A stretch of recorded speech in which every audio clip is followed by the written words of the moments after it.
Assalamualaikum and hello to everyone. Today we are going to learn regarding environment and sustainability.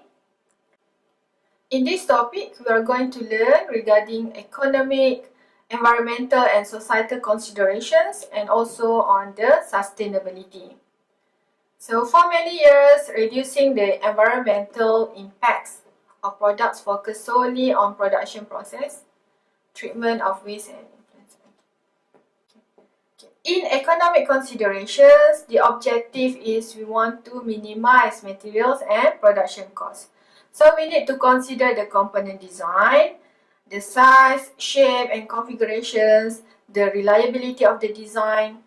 Then the materials itself, we need to have an appropriate combination of properties and the availability of the materials, whether it is easy to the source of the materials, whether it is easy to get, or the source of the materials, whether it is expensive or not, whether it is easy to get or not.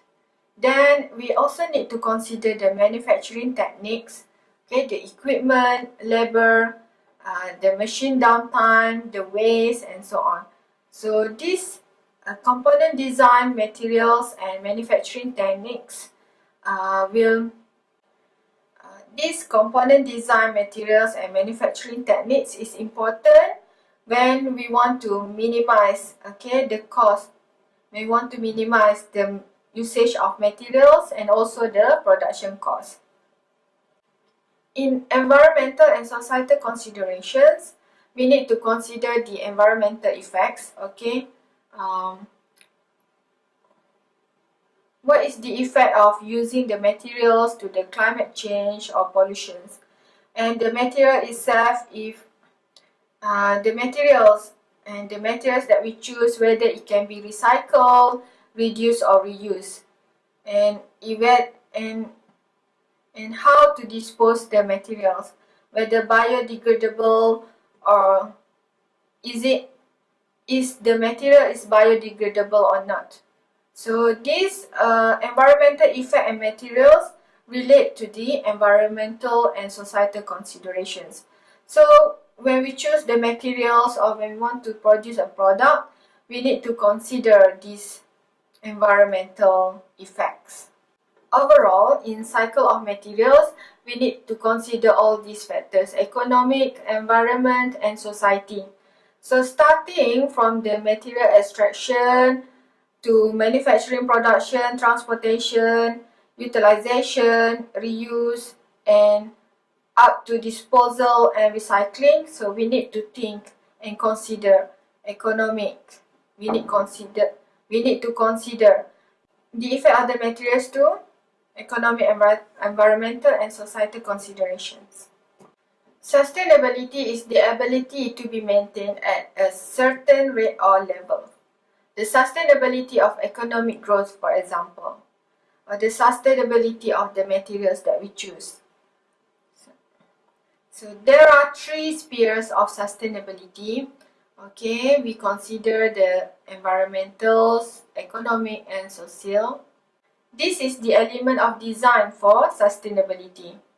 So example of products that can support sustainability, for example, we can use plastic bottles to make clothes. So we have this polyester blanket. We have a polyester jacket made from the recycled plastic bottles. Or we can use old car tires ground up and rebonded to make flooring for children's outdoor playgrounds. So this is the designs that we can implement in order to sustain the environment, economy, and social. Yes, we need to remember the 6R. Reduce, recycle, reuse, refuse, rethink, and repair. So these 6 keywords summarize approach that can be taken by the consumer, engineer, designer, or manufacturer in order to sustain our economic environment, to sustain our economic environment and society. So that is the overview of environmental and sustainability. Okay, in material selection, we need to consider 5 important factors. Okay, we need to consider the structure of the materials, the properties of the materials, the manufacturing process, the cost and availability of the materials, and also the effect of materials to the environment. So first, let us look at the structure of materials. What is structure? Structure is the arrangement of its internal components. Okay, we have subatomic level, atomic level, microscopic level, and macroscopic level. So this structure will determine the properties of the materials. So we need to consider the structure of the materials. What is properties? Properties of materials, including the mechanical properties and its physical properties materials. So when we want to select the materials, we also need to consider the properties of the materials, whether it is suitable for our applications or not. For example, we want to produce an electrical wire. So we need to choose materials with a good electrical conductivity. Then we need to consider the processing of the materials. So what is the process? So what is material processing? Materials processing is defined as the series of steps or unit operations used in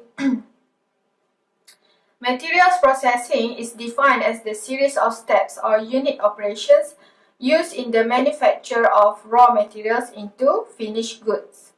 Examples of materials processing are casting, forming or joining, and machining. We know that the properties depend on structure. Different structure will give us different properties. And this structure depends on the processing. Different processing will give us different structure of materials. Okay, example, this figure here. Okay, example here we have structure of steel versus cooling rate. Example, we have structure versus cooling rate of steel. Okay, different cooling rate, okay, different process or different cooling rate will give different structure, and this different structure give us different hardness. Okay, the chart here shows that the processing can change the structure of materials, and the structure of materials can change the properties of the materials. And we can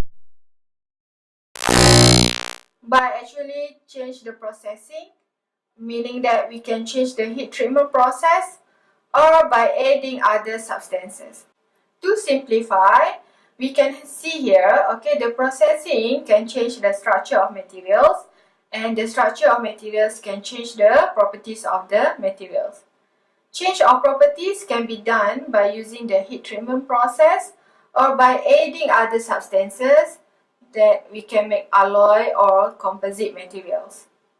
As for the materials cost and availability, yes, of course, we need to consider the cost of the materials and also the availability of the materials.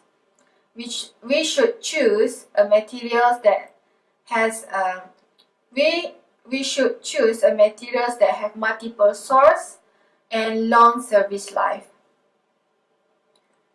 Effect to the environment. Okay, what is the effect of the materials to the environment? And what is the effect of the processing to the environment? For the materials, whether it is biodegradable or not, whether it can be recycled or not, so that the effect to the environment is one of the consideration, that is one of the element that we need to consider when we want to select our materials. Select the right materials for the first time during early stage product development can avoid later costs and delays.